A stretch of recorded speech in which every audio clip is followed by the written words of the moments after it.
இன்றைக்கி நம்ம எங்கே வந்திருக்கோம் பார்த்தீங்கன்னா ஓஎம்ஆரில் இருக்கிற ஷரீஃப் பாய் ரெஸ்டாரண்ட்டுக்கு தான் வந்திருக்கோம்.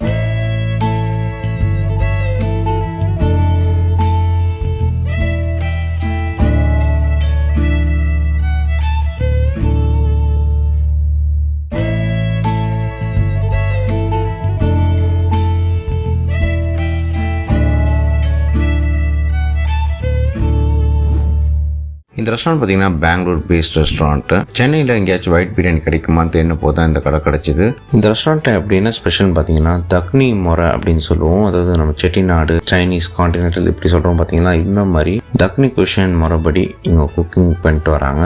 இந்த குக்கிங் மெத்தட் எந்த ஏரியாவில் பண்ணிட்டு வந்தாங்கன்னு பார்த்தீங்கன்னா கர்நாடகா, ஆந்திரா பார்டரில் பண்ணிட்டு வந்தாங்க. அதாவது பெங்களூர், ஹைதராபாத், மகாராஷ்டிரா இந்த பகுதியெல்லாம் பார்த்தா நம்ம டெக்கான் பகுதின்னு சொல்லுவோம். அங்கே தான் தக்னி குக்கிங் மெத்தடும் இருந்துச்சு. அப்புறம் நாங்கள் ஒரு சிக்கன் பிரியாணி, மட்டன் பிரியாணியும் சொல்லியிருந்தோம். அப்படைசருக்கு ஒரு சூப் சொல்லியிருந்தோம், இவங்க அதை சோர்பான்னு சொல்கிறாங்க. அப்புறம் ஸ்டார்டருக்கு ஒரு தந்தூரி சிக்கன் சொல்லியிருந்தோம். இவங்க பார்த்தீங்கன்னா நம்ம கிரேவிக்கு நிஹாரின்னு பேர் வச்சுருக்காங்க.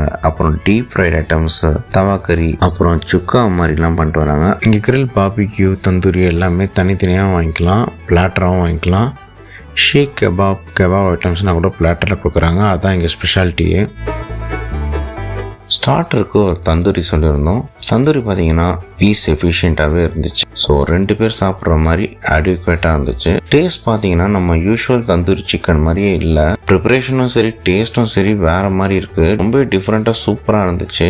யூஸ்வலாக சென்னையில் நம்ம வந்து barbecue chicken, kebab items, tandoori எல்லாம் சாப்பிட்ருப்போம். பட் இங்கே வந்து பார்த்தீங்கன்னா டோட்டலாக டிஃப்ரெண்ட்டாக இருக்குது. இங்கே வந்து தந்தூரி சிக்கன் ட்ரை பண்ணி பாருங்கள், வேறு லெவலில் இருக்குது. நான் போன அன்றைக்கி ஒன்று நான் என்ன ஃபீல் பண்ணேன்னு பார்த்தீங்கன்னா எங்களுக்கு கொஞ்சம் சால்ட் கம்மியாக அந்த மாதிரி இருந்துச்சு. பட் டேஸ்ட் சூப்பராக இருந்துச்சு. அண்ட் நாங்கள் ஒரு மட்டன் சூப் சொல்லியிருந்தோம். சூப் பார்த்தீங்கன்னா எனக்கு நல்லா இல்லைன்னா சொல்ல முடியாது, ஓகே. பட் சூப்பை விட நீங்கள் கிரேவிக்கு போகிறது இன்னும் பெட்டராக இருக்கும்னு எனக்கு தோணுது. ஏன்னா தந்தூரி சூப்பராக இருந்துச்சு. ஸோ கிரேவியும் கண்டிப்பாக நல்லாயிருக்கும் அப்படின்ற மாதிரி எனக்கு ஒரு ஃபீல் ஆகுது. இவங்க மட்டன் பிரியாணியும் சரி, சிக்கன் பிரியாணியும் சரி எப்படி சர்வ் பண்ணுறாங்க பார்த்தீங்கன்னா 3 பீஸ் வச்சு தராங்க. இந்த பிரியாணியோட பேர் என்ன சொல்கிறாங்கன்னு பார்த்தீங்கன்னா அர்தில் அசீஸ் கோஸ்த் பிரியாணி அப்படின்னு சொல்கிறாங்க. 3 சாஃப்ட் பீஸ் வச்சு இந்த பிரியாணி கொடுக்குறாங்க. பீஸ் எல்லாம் பார்த்தீங்கன்னா ரொம்பவே சாஃப்டாக சூப்பராக இருக்குது. இவங்க போட்டிருக்கிற மசாலா ஃப்ளேவர்ஸ்லாம் பக்காவாக இறங்கியிருக்கு. அண்ட் ஜீரக சம்பா அரிசியில் பண்ணியிருக்காங்க. வேறு லெவல் டேஸ்ட்டு, டிஃப்ரெண்ட்டாக இருக்குங்க. ட்ரெடிஷ்னலாக தம் பிரியாணி தான். இவங்க தாக்னி முறைப்படி 3 ஸ்பைஸ் வச்சு தான் குக் பண்ணுறாங்க. ஸோ நம்ம சென்னை பிரியாணி சாப்பிட்ருக்கோம், ஹைதராபாடி சாப்பிட்ருக்கோம், திண்டுக்கல் சாப்பிட்ருக்கோம். சென்னையில் இது போகிற டிஃப்ரெண்ட்டான பிரியாணி நான் சாப்பிட்டதே கிடையாது. பார்க்க ஒயிட் பிரியாணி மாதிரி இருந்தாலும் டோட்டலாக டிஃப்ரெண்ட்டாக இருக்குது. வேறு லெவலில் இருந்துச்சு. இங்கே குவாலிட்டி பார்த்தீங்கன்னா சூப்பராக இருக்குது. ஜீரக சம்பாரில் தான் பண்ணுறாங்க.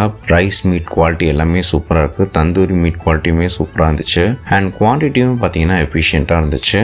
அண்ட் டேஸ்ட் வேறு லெவலில் டிஃப்ரெண்ட்டாக இருந்துச்சு. ஸோ பிரியாணி லவ்வர்ஸாக இருந்தீங்கன்னா கண்டிப்பாக இங்கே வந்து ட்ரை பண்ணி பாருங்கள். டிஃப்ரெண்ட்டாக இருக்குது டேஸ்ட்டு. இங்கே வந்து சாப்பிட்டீங்கன்னா உங்களுக்கே புரியும். பிரியாணி கூட சைடுக்கு சால்னா போல கிரேவியும் ஆனியன் ரைத்தாவும் கொடுக்குறாங்க. ஓகே தான், சுமாராக இருந்துச்சு.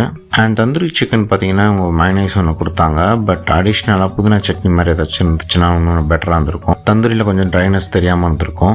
அண்ட் ப்ரைஸ் ரேஞ்செலாம் கூட பார்த்தீங்கன்னா நார்மல் ஃபேமிலி ரெஸ்டாரண்ட்டோட ப்ரைஸ் தான். நீங்கள் இந்த ரெஸ்டாரண்ட் வந்து கிரேவி ஏதாச்சும் சாப்பிட்ருந்தீங்கன்னா கீழே கமெண்ட்ஸில் கொடுங்க. ஸோ பார்க்குற வியூவர்ஸ்க்கு ஹெல்ப்ஃபுல்லாக இருக்கும். ஸோ இதோட லொக்கேஷன் வந்து பார்த்தீங்கன்னா நான் கீழே டிஸ்கிரிப்ஷனில் கொடுக்குறேன். அண்ட் டைமிங் கூட நான் கீழே டிஸ்கிரிப்ஷனில் கொடுக்குறேன். இது ஓஎம்ஆர் அண்ட் வேளச்சேரியில் இந்த பிரான்ச் இருக்குன்னு சொல்கிறாங்க.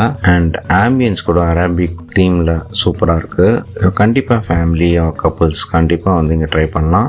ஸோ மொத்தத்தில் இந்த ரெஸ்டாரண்ட் எப்படி இருக்குன்னு பார்த்தீங்கன்னா டிஃப்ரெண்ட்டாக நீங்கள் ஏதாவது பிரியாணி, கிரேவி, தந்தூரி எல்லாமே சாப்பிட்ணுன்னு வச்சிங்கன்னா கண்டிப்பாக அந்த ரெஸ்டாரண்ட் ட்ரை பண்ணி பாருங்கள். குறிப்பாக ஃபுட் லவர்ஸ் ரொம்பவே என்ஜாய் பண்ணுவீங்க. அண்ட் இங்கே வந்து பார்த்தீங்கன்னா பக்கெட் பிரியாணி கூட இப்போ ரீசெண்டாக லான்ச் பண்ணியிருக்காங்க போல். அண்ட் கிரிக்கெட்டர் நட்ராஜனோட ஃபேவரட் டிஷ்ஷஸ் இந்த ரெஸ்டாரண்ட் என்னெல்லாம் இருக்குன்னு டிஸ்பிளே போட்டிருந்தாங்க. இது பெய்ட் ப்ரமோஷனான்னு தெரியல, பட் அங்கே டிஸ்பிளே ஒன்று இருந்துச்சு, அவரோட ஃபேவரட் மெனு ஐட்டம்ஸ்லாம். இது போல் ரெஸ்டாரண்ட் நம்ம வந்து என்கரேஜ் பண்ணலான்னு பார்த்தீங்கன்னா ஃபியூச்சர் இந்த மாதிரி ரெஸ்டாரண்ட்ஸே வராது. ஸோ கண்டிப்பாக ட்ரை பண்ணி பாருங்கள். இது ஹைப்லாம் இல்லை, சூப்பராக இருக்குது. ஸோ இதே போல் இன்னொரு வீடியோவில் வந்து சந்திக்கிறேன்.